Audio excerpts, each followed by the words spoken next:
Kasi ang dami nag-request sa atin ng baby, wala pa naman nangyayari sa atin. And boy,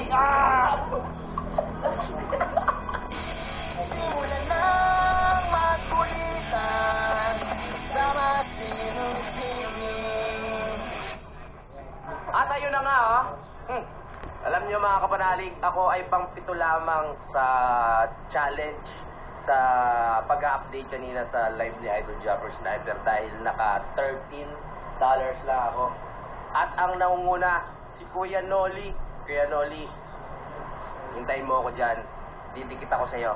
No? Kahit mag number 2 lang, hindi. Ngayon lang, in-update ko lang mga kapanalig, pang number 7 tayo. Hindi kasi ako nakapag-upload nung uno. Hindi lagpas kami 10.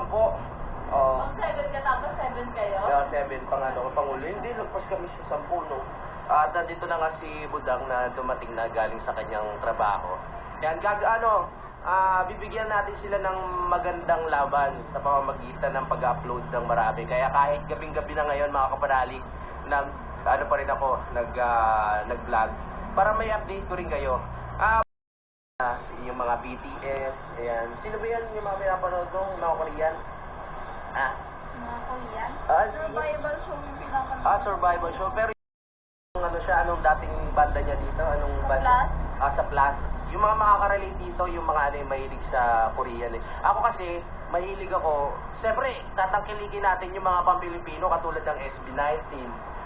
Diba? Bini. Hindi siya mahilig sa Bini.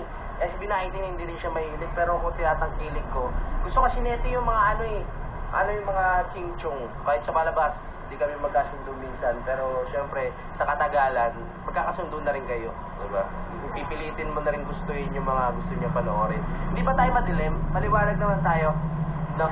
Kaya si Cloud, Cloud! Ayan. Ano bang message mo sa akin para sa challenge na to, Budang? Kasi nakasalalay. Galingan mo po. Galingan? Para para masaya. Para masaya? Ayan. Sabi ni Budang.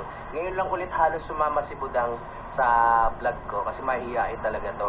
At bubuhayin ko nga pala yung challenge ni Budang. Kasi sayang yun hindi niya na. Ako na rin ang gagamit. Pero after netong challenge na to, mga kapanalig, ano ba yung pangalan nun? Ano yung pinalit kong pangalan? Kapanalig TV. Kapanalig TV na, mga kapanalig. Papakita ko sa inyo. Magla-live din ako minsan doon i-follow nyo po at i-subscribe nyo dahil doon nyo ako makikita madalas sa mga susunod na panahon. Kakauwi lang ni Budang galing sa trabaho. Kamusta naman trabaho? Kailangan ko ng stars. Kailangan mo ng stars? Ano mga stars? Stickers pala. Para saan ba yun? Para makaredeem ako. Para makaredeem ka? Ano yung mga makukuha mong Tumblr. Oo. Anong tawag dun sa notebook? Anong tawag yung notebook? Notebook? Nakalimutan. Yung planner. Yung planner? Yung maestro. Bukod doon. Yun lang. Bukod doon, wala ka ng yung nasasarapan ka ba talaga sa Starbucks? Masarap. So, pwede naman tayo mag 3-in-1 na lang. Pero hindi ko talaga makakalimutan yung experience na kasama ko si Budang sa Starbucks nung nakatapak ako ng malayo pa lang kami, naamoy ko na. Tapos sabi ko, Kaya palang baho, no? Sabi ko, ba't parang sinusundan tayo ng mabaho? Tapos pagpasok ko doon sa may Starbucks, sinilip ko yung step-in ko. Nakita ko talaga may dumi talaga. Dumi yata ng aso yun na sumama doon. Hindi ko alam kung anong gagawin ko, kung lalabas ba ako. Tapos, aayain ko na siyang umalis. Umu-order ka na nun. Tapos tawan-tawa ako sa sarili ko.